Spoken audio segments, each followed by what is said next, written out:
मान्यवर उपस्थित सज्जनों, माताओं, बहनों और मेरे प्यारे भाइयों, आज मैं एक ऐसे विषय पर बोलने आया हूं जो हमारे दिल को झकझोर देता है।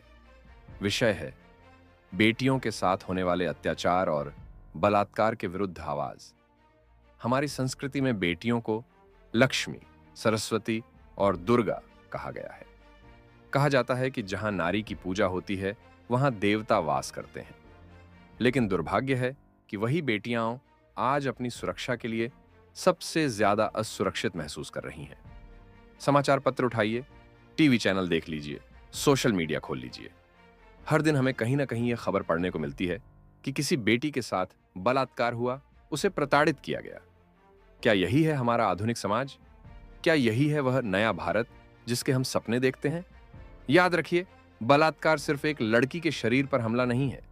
यह उसकी आत्मा पर, उसकी पहचान पर और पूरे परिवार की आत्मा पर हमला है। जब एक बेटी रोती है तो केवल एक घर नहीं, पूरा समाज रोता है। और जब समाज अपनी बेटियों की रक्षा नहीं कर पाता, तो सभ्यता और इंसानियत दोनों शर्मसार हो जाती है। सोचिए, इसके पीछे कारण क्या है?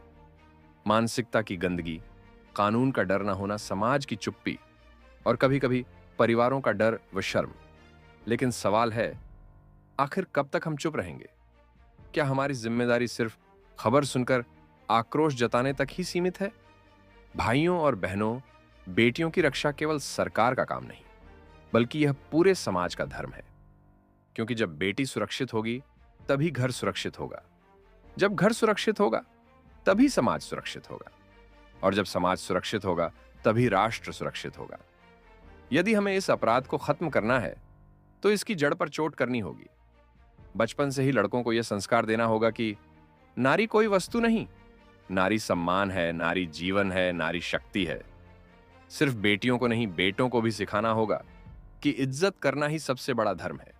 आज आवश्यकता है कि बलात्कारियों को इतनी सख्त और त्वरित सजा मिले कि अगला अपराधी इस जुर्म को सोचने भर से कांप उठे। न्याय में देरी अन्याय के बराबर होती है। इसीलिए तेज और कठोर कार्रवाई जरूरी है। समाज को आगे आना होगा। बेटियों को घर में कैद करने से नहीं, बल्कि उन्हें आत्मनिर्भर और साहसी बनाने से सुरक्षा मिलेगी। महिलाओं की शिक्षा, रोजगार और आत्मरक्षा को प्राथमिकता देनी होगी। और सबसे जरूरी, जब भी कोई घटना घटे, पीड़िता को दोष देने की बजाय उसका साथ दे।